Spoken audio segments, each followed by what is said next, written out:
જય આબાગેગા, જય શ્યામજી બાપુ।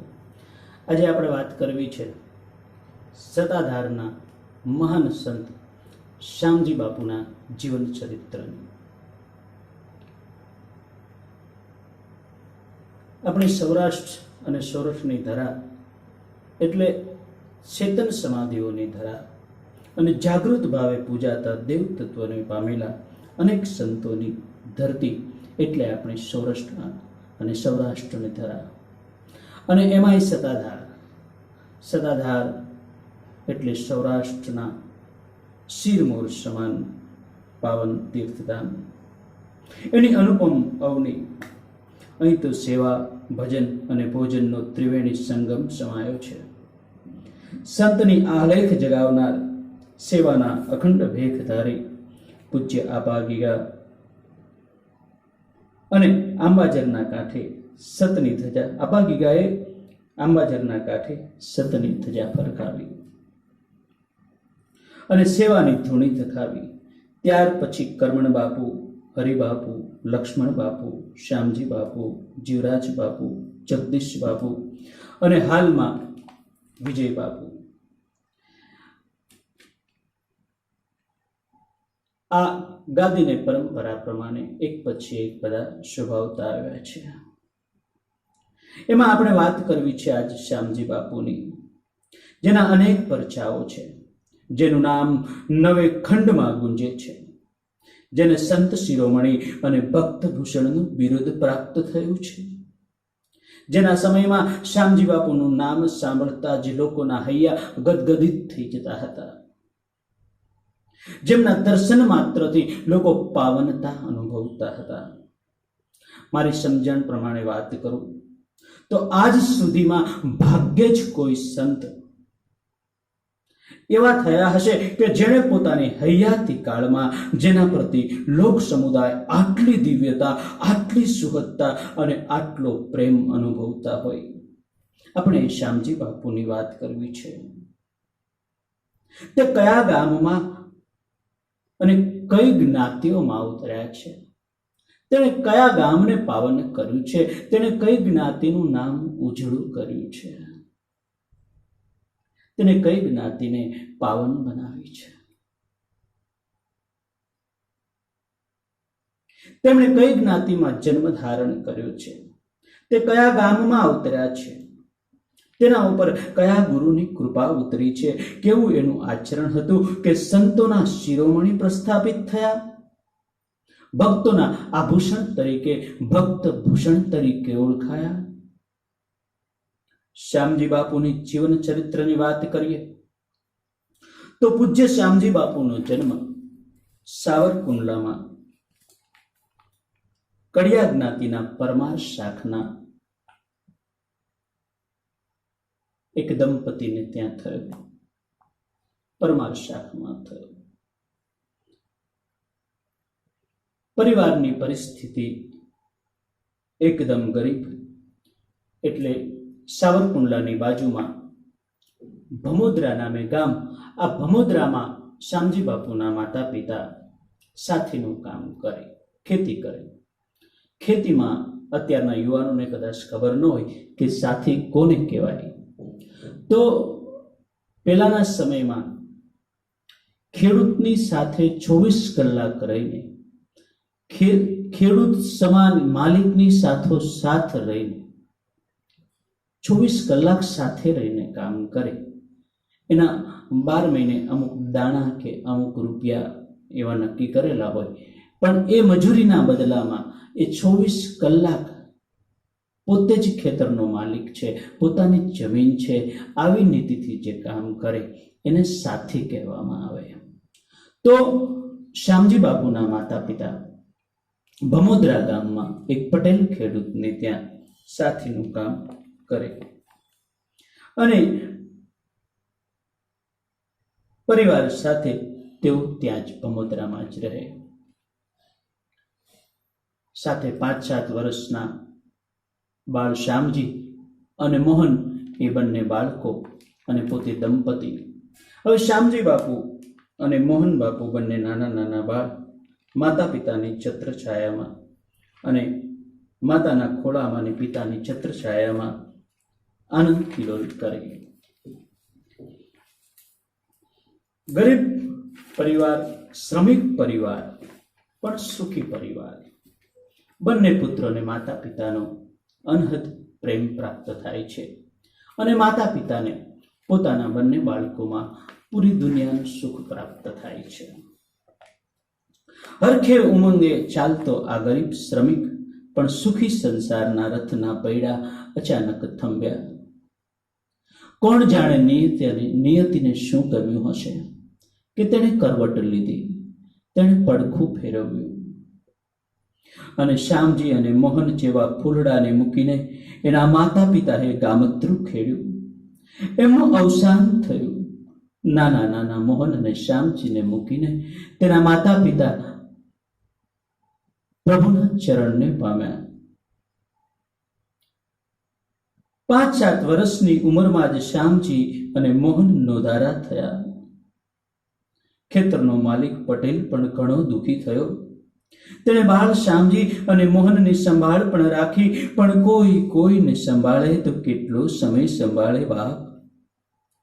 છેવટે એનું સિદ્ધ ચાવરકુંડલાના માધા બાપુની જગ્યાના મહાન સંત કાનજી બાપુના ચરણમાં ગયું અને પટેલે રૂબરૂ જગ્યામાં આવીને પૂજ્ય કાનજી બાપુને આખી વાત કરી.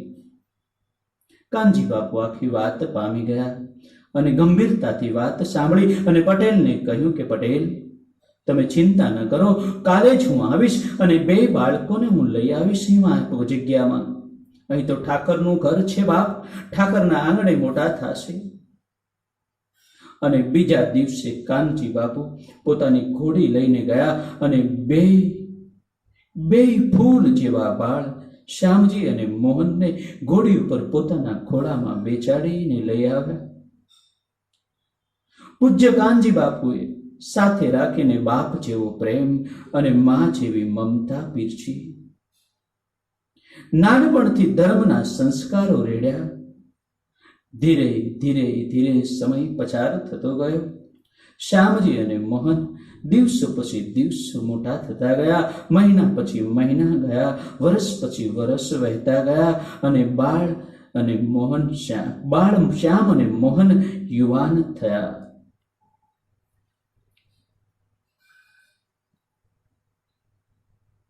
સાવરકુંડલામાં શ્યામજી બાપુ અને મોહન બાપુના એક કુટુંબી બેન વનાઈબેન રહે. આ વનાઈબેન શ્યામજી બાપુને અને મોહનને બહુ પ્રેમ કરે. અવારનવાર આ જગ્યામાં આવે અને બંને ભાઈઓની સંભાળ લે. સારા કામો હોય, ઘરે સારા પ્રસંગો હોય તો બંને ભાઈઓને યાદ કરે. બંને ભાઈઓ જુવાન થયા છે એટલે બેનને પોતાના ભાઈઓને પરણાવવાના કોડ જાગ્યા. વણાઈબેનને થયું કે હવે મોહનને ને શ્યામજીને પરણાવી દઈએ. એણે મોહનને કાને વાત નાખી કે મોહન, હવે તું યુવાન થયો છે, તારે પરણવું જોઈએ. ત્યારે મોહન બાપુએ વનાઈબેનને પોતાની બધી જ મનની ઈચ્છા અને વૈરાગીપણાની વાત કરી અને વનાઈબેનને સમજાવી દીધું કે વનાઈબેન, ગમે તેમ થાય પણ મારે લગ્ન નથી કરવા, મારે સંસાર નથી માંડવો. તું એક કામ કર બેન, શ્યામજીને પરણાવી દે. શ્યામજી ઘર માંડશે, તું શ્યામજીને પરણાવી દે. પણ વનાઈબેનને ક્યાં ખબર હતી કે શ્યામજીનો વૈરાગ તો મોહનના વૈરાગ કરતા પણ ઊંચો છે. હવે વનાઈબેન શ્યામજીને પરણાવવાના કોડ લઈને જગ્યામાં કાનજી બાપુ પાસે આવ્યા અને કાનજી બાપુને કહ્યું કે બાપુ, શું કે છે, આમાં લખ્યું છે. વનાઈબેને આવીને પૂજ્ય કાનજી બાપુને વાત કરી કે બાપુ, હવે શ્યામજી મોટો થઈ ગયો છે તો મોહન પરણવાની ના પાડે છે, પણ શ્યામજીને તો પરણાવી દેવાની મારી ઈચ્છા છે. એને પરણાવવાની ઈચ્છા છે. જો શ્યામજીના લગ્ન થઈ જાય તો એનો સંસાર ચાલતો થઈ જાય. બાપુ, સંસારના સુખો શ્યામજીની રાહ જુએ છે. હવે શ્યામજી ને મોહન મોટા થઈ ગયા છે. ક્યાં સુધી જગ્યાના રોટલા ખાશે? ક્યાં સુધી જગ્યામાં રહેશે બાપુ?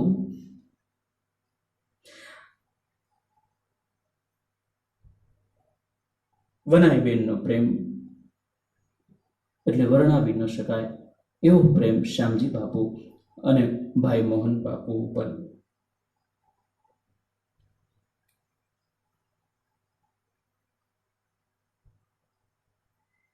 વનાઈબેને કાનજી બાપુને વિનંતી કરી અને કાનજી બાપુએ સંમતિ આપી.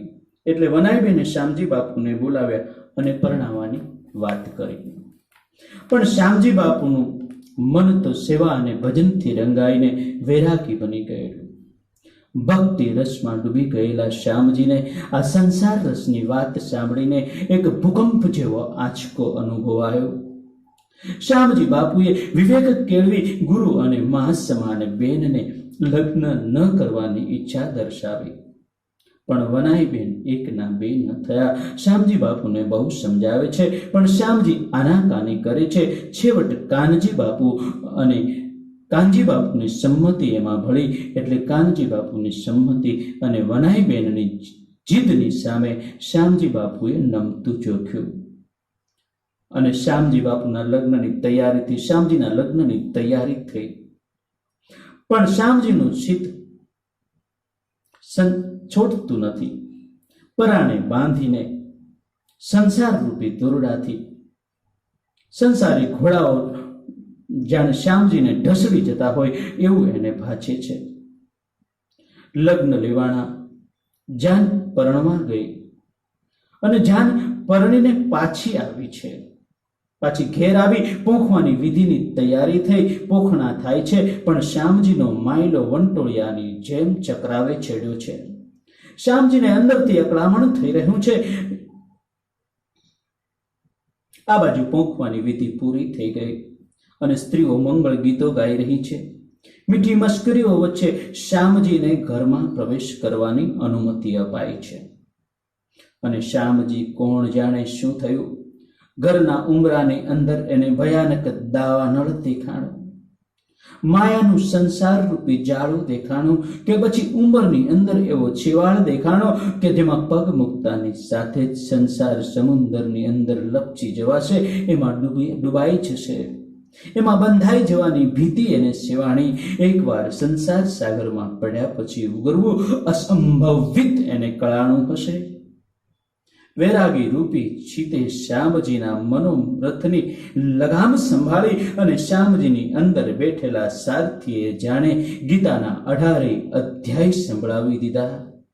અને શ્યામજીએ પળમાં ફેંચલો કર્યો અને પોતાની વરમાળાનો ઘા કર્યો અને એક બાજુ જઈને ઘરની બહાર જ બેસી ગયા. તેણે પહેરેલી વરમાળા એને અજગરે લીધેલા ભરડા જેવા બંધ દેખાણો. વરમાળામાં એને બંધ દેખાણો, જાણે કોઈ અજગરે ભરડો લીધો છે. એણે વરમાળાની ઘા કર્યો અને એક બાજુ ખૂણામાં જઈને રિસાઈને બેસી ગયા. લોકો અચંબિત થઈ ગયા. કોલાહલ મચી ગયો કે આવા મંગળ પ્રસંગે આ વરરાજાને આ હું હૂજ્યું. સગા સંબંધીઓ, લાગતા વળગતાઓ, શેરીના માણસો શ્યામજીને આવીને સમજાવવા લાગ્યા છે, પણ શ્યામજી એકનો બે નથી થતો.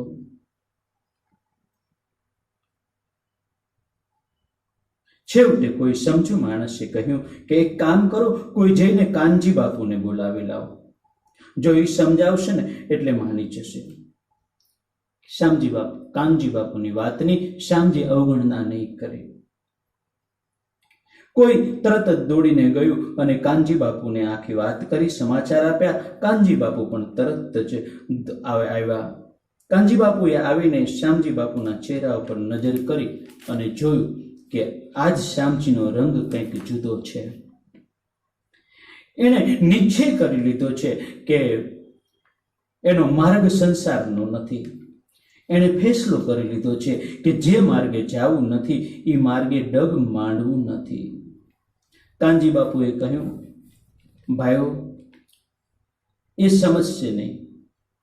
એને હવે બહુ અકળાવશો નહીં. એને સમજાઈ ગયું છે કે એનો માર્ગ જુદો છે. અને ધીરે ધીરે દિવસ ઢળતો ગયો. સંધ્યા સમય થવા આવ્યો એટલે કાનજી બાપુ શ્યામજીને સમજાવી ધરપત આપી અને જગ્યામાં લઈ આવ્યા. અને કાનજી બાપુ પણ ઓલિયા પુરુષ હતા, આગમને જાણનારા હતા. આ પ્રસંગની યાદી માટે બાપુએ ફોટાવાળાને બોલાવ્યો અને ફોટાવાળાને કહ્યું કે આ શ્યામજીના વરરાજાના જે કપડાં પહેર્યા છે ને એ કપડાં પહેરેલામાં જ એનો ફોટો પાડી લે, ભવિષ્યમાં એને યાદગીરી રહેશે. અને એ જ વેશમાં ખુરશી ઉપર બેસાડીને કાનજી બાપુએ શ્યામજીનો ફોટો પડાવ્યો. એ ફોટો આજ પણ સતાધારમાં મોજૂદ છે. આ વરરાજાના જે કપડાં પહેરેલા છે આ જ ફોટો હાલ પણ શ્યામજી બાપુનો સતાધારમાં છે. ક્યારેક સતાધાર જાઓ ત્યારે દર્શન કરજો.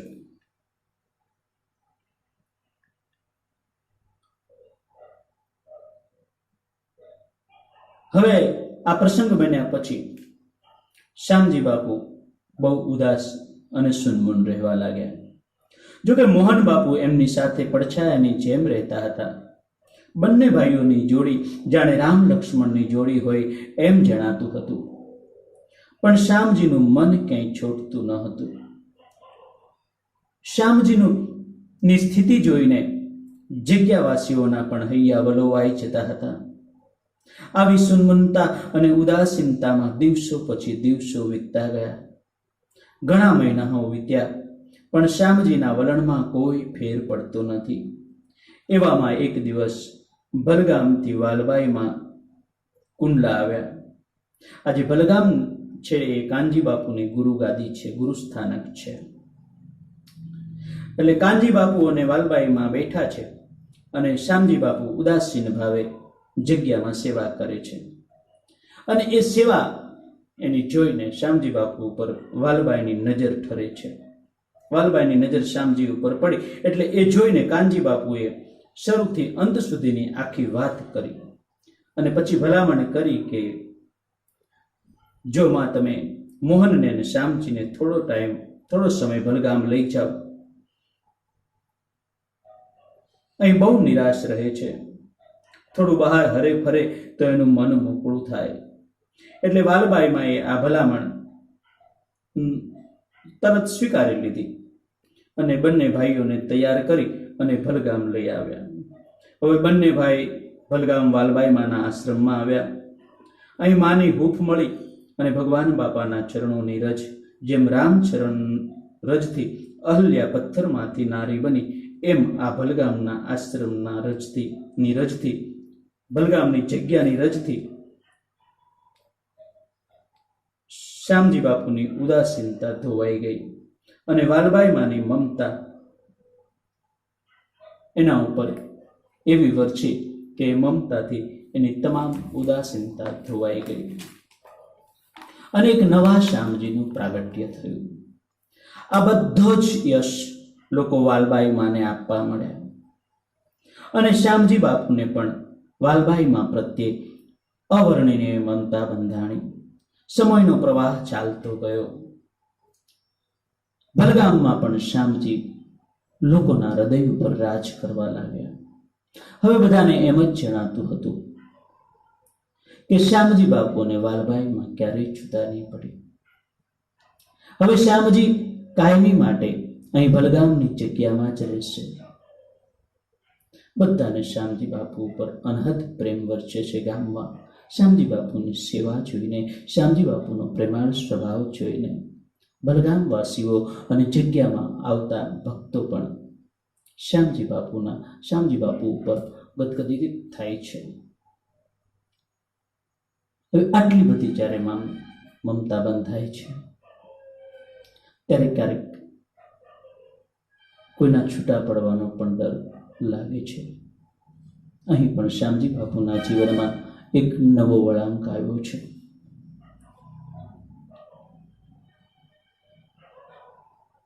શ્યામજીના જીવનમાં એક નવો વળાંક આવ્યો. સતાધારથી લક્ષ્મણ બાપુ ભલગામ પધાર્યા છે. બંને ભાઈઓની સેવા અને લલાટ જોઈને લક્ષ્મણ બાપુએ વાલબાઈમાં પાસે એમનો પરિચય માંગ્યો અને વાલબાઈમાએ ઓળખાણ કરાવી અને આખી કથની ઇતિથી અંત સુધીની વર્ણવી. એટલે લક્ષ્મણ બાપુએ વાલબાઈ માને કહ્યું કે જો તમે રાજી હોય તો બંને ભાઈઓને મારી સાથે લઈ જાઓ.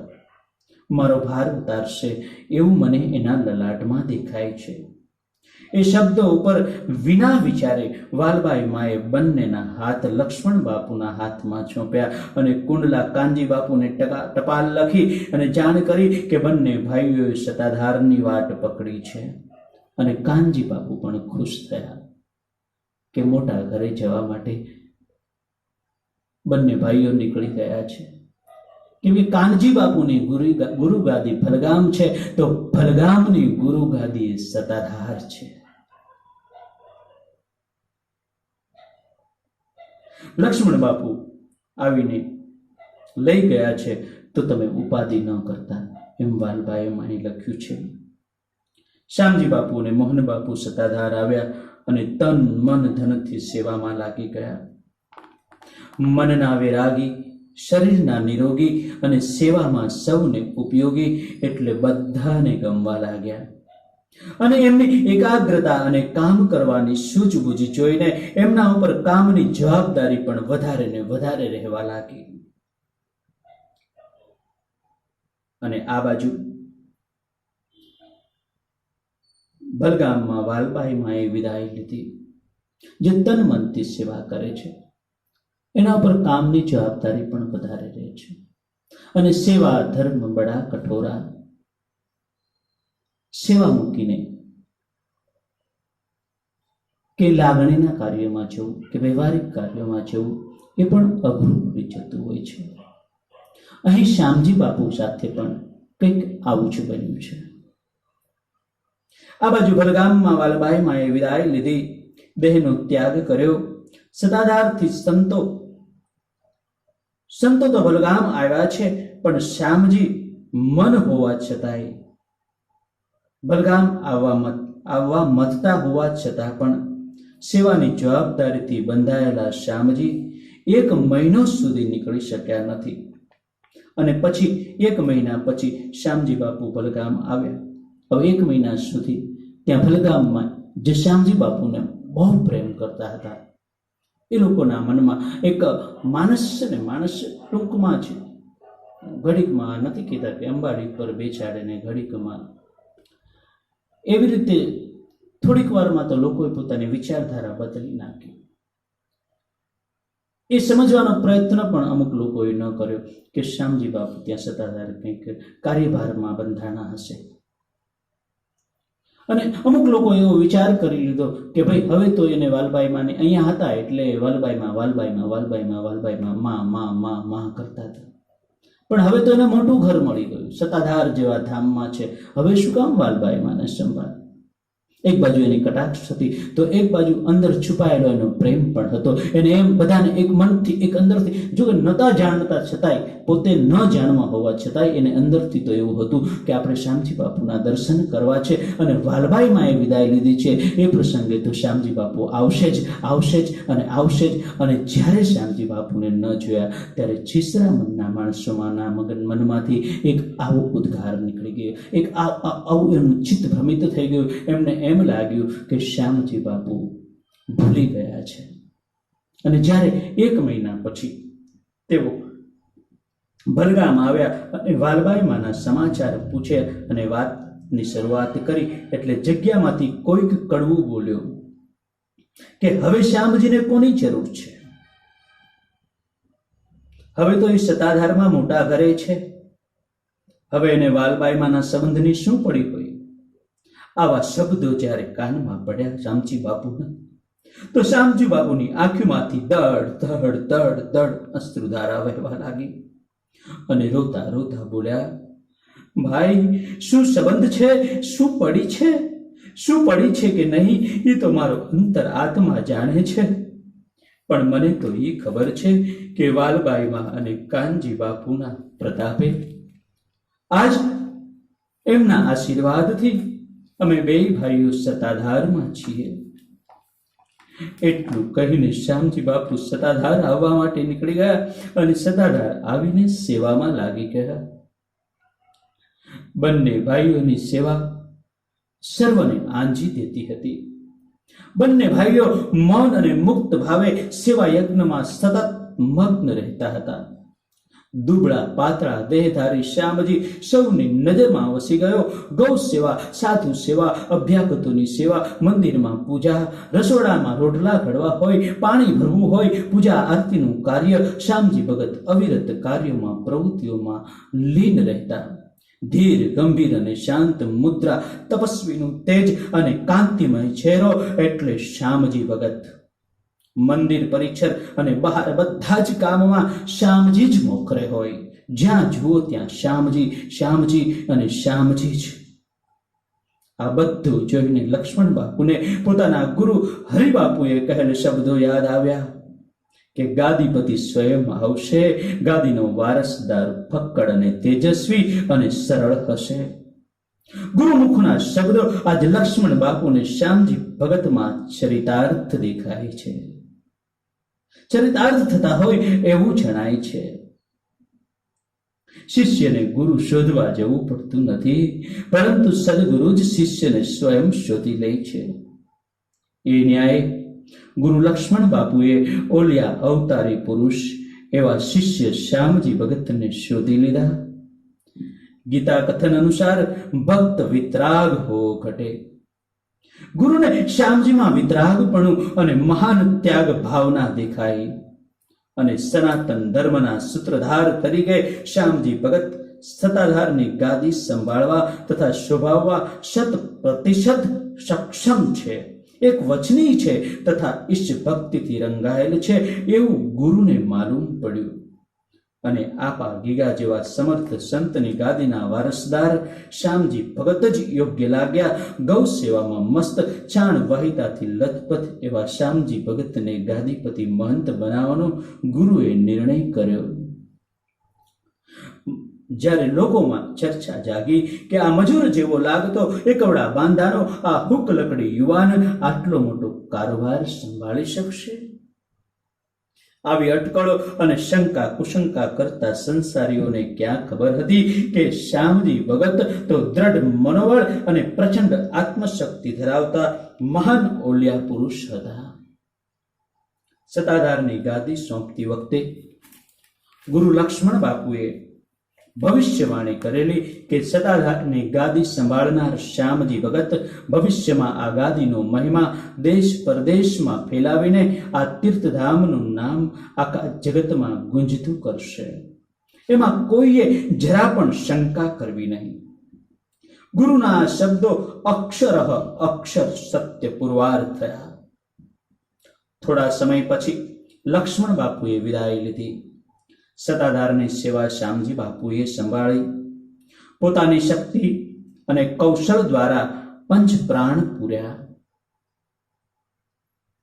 અયાચક વૃત્તિ એવા આ સંત ઓલિયાએ હંમેશા દરેકને કંઈક ને કંઈક આપ્યું જ છે અને આમ પૂજ્ય શ્યામજી બાપુના પરચા પણ અપાર છે અને અગણિત છે. લખ્યા લખાય એમ નથી, ગણ્યા ગણાય એમ પણ નથી. અને થોડા સમય પછી શ્યામજી બાપુએ લક્ષ્મણ બાપુના ભંડારાનું આયોજન કર્યું. કુંડલાથી કાનજી બાપુને બોલાવ્યા, સરભરા કરી અને સલાહ સૂચન માટે ભલામણ કરી અને આ ભંડારાનું વર્ણન, આ ભંડારા અને એક મહાન ભંડારાનું આયોજન કર્યું. આ ભંડારાનું વર્ણન આપણે આગળ ગીગા બાપુના પરચામાં કરી ચૂક્યા છીએ. મોહન બાપુનો એમાં બહુ મોટો ફાળો રહ્યો હતો. જાણે સાક્ષાત સ્વર્ગ નીચે ઉતારી દીધું હતું એમ જણાતું હતું.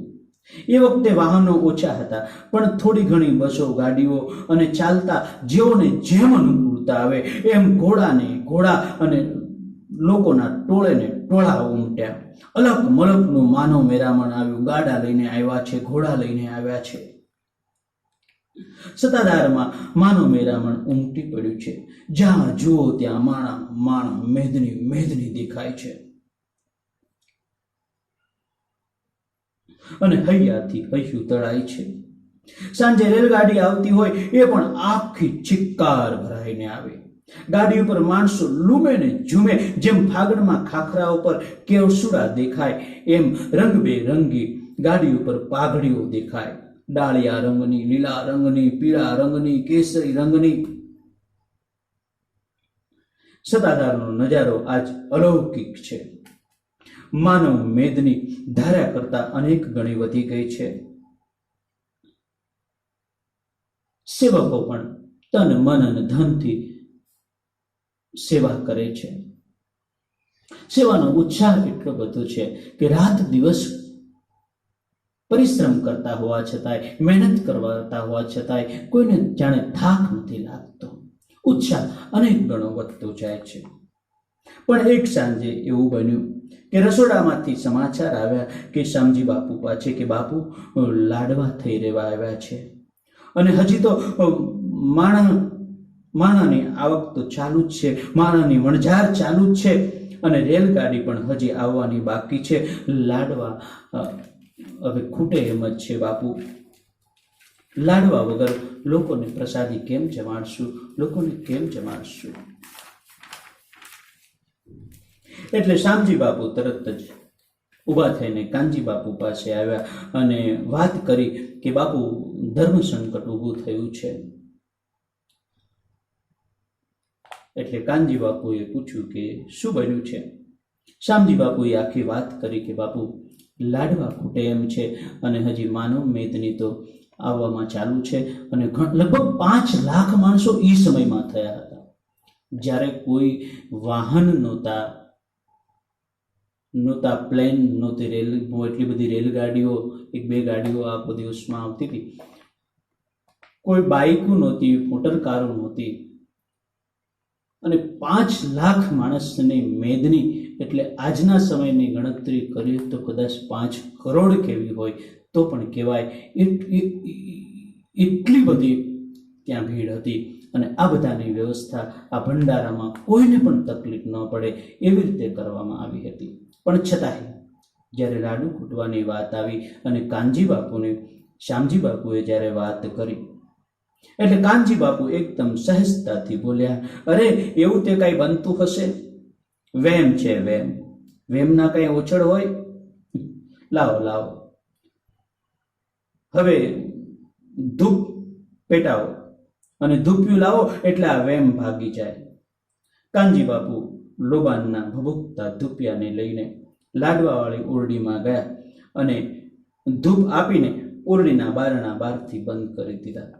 પછી કાનજી બાપુના હોઠ કંઈક ફરક્યા અને અલખના આરાધને કંઈક આરાધ કરી હોય એમ જણાયું, અને અલખના આરાધે કંઈક આરાધ એમની સાંભળી અને જાણે ઉપરથી કોઈ પ્રવાહ આવતો હોય એવો ગડગડાટ અવાજ સાથે ઓરડીની અંદર જાણે લાડુઓની ધારા ઉતરી હોય એમ લાડવાની ઓરડીના બારણા ખખડ્યા. જે બારણા અંદરની બાજુ ખુલતા હતા, જેને ખેંચીને જે બારણા બંધ કર્યા હતા, એ ઓરડીની અંદર લાડવાનો એટલો બધો ભરાવો થયો કે એ લાડવાના દબાણથી કડડાટી કરતા, મિજાગરાને મવડતા એ બારણાઓ બહાર ખુલી ગયા અને લાડવા દડ દડ દડ દડ દડ કરતા બહાર નીકળી ગયા. આ પ્રમાણ છે સતાધારનું, આ પ્રમાણ છે સતાધારની પરંપરાનું, આ પ્રમાણ છે સતાધારના સંતનું, આ પ્રમાણ છે સતાધારના આશ્રિત સંતોનું. પણ જે કાનજી બાપુ જેને અહીંયા લાડવાનો એક પરચો પૂર્યો છે, એવા એણે પરચા સાવરકુંડલાની અંદર પણ પોતાની જગ્યામાં અનેક પરચાઓ પૂર્યા છે. ક્યારેક સાવરકુંડલા જાઓ તો કાનજી બાપુની જગ્યામાં અવશ્ય દર્શન કરવા જાજો. અને પછી તો એ આખા ભંડારા દરમિયાન લાડુઓ ખવડાવવામાં આવ્યા, લોકોને ભાતામાં બાંધી આપવામાં આવ્યા, પણ એ ઓરડીમાં લાડવા મગન દેતા જ નથી.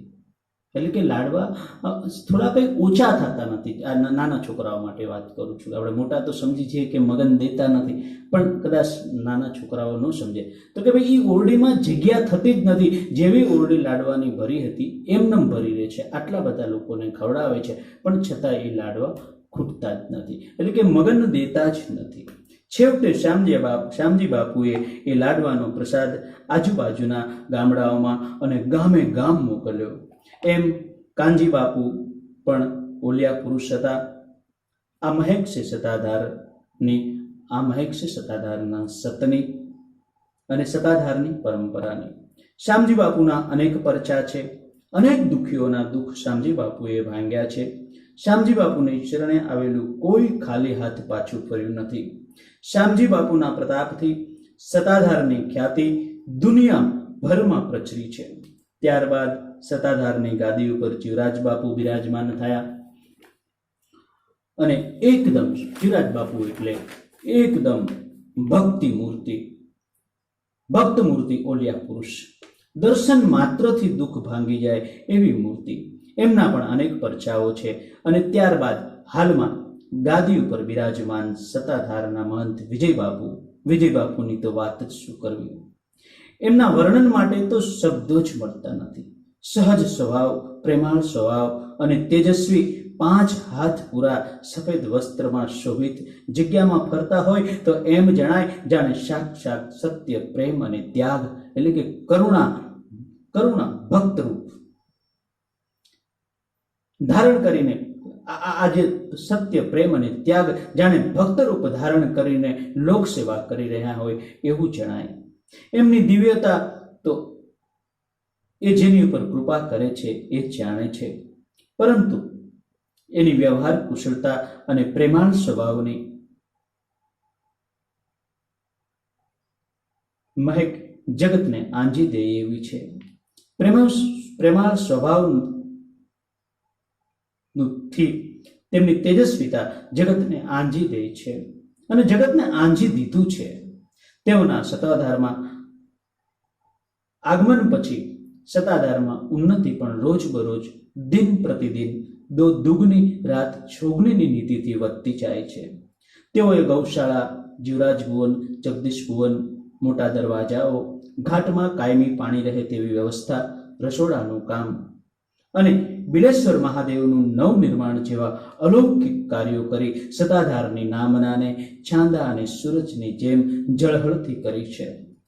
જેઓએ સતાધારના દર્શન નથી કર્યા એઓએ, અને જેમણે સતાધારના દર્શન કર્યા છે અને વિજય બાપુના દર્શન નથી કર્યા અને વિજય બાપુના સાનિધ્યનો લાભ નથી મેળવ્યો, એમણે એકવાર અવશ્ય સતાધાર આવી અને વિજય બાપુના દર્શન અને સાનિધ્યનો લાભ મેળવવો જ જોઈએ. ધન્ય છે જગતમાં એ જીવ જેણે સતાધારના દર્શન કર્યા છે, અપાકિકાના દર્શન કર્યા છે, શ્યામજી બાપુના દર્શન કર્યા છે, જીવરાજ બાપુના દર્શન કર્યા છે, અને ધન્ય છે એ માનવ જેણે વિજય બાપુના દર્શન કર્યા છે. તો ચાલો સતાધારના ચરણોમાં કોટી કોટી વંદન. જય અપાગીગા, જય કરમણ બાપુ, જય રામ બાપુ, જય હરિ બાપુ, જય લક્ષ્મણ બાપુ, જય જીવરાજ બાપુ, જય જગદીશ બાપુ, જય વિજય બાપુ અને જય પાડા પીર. જય સતાધાર.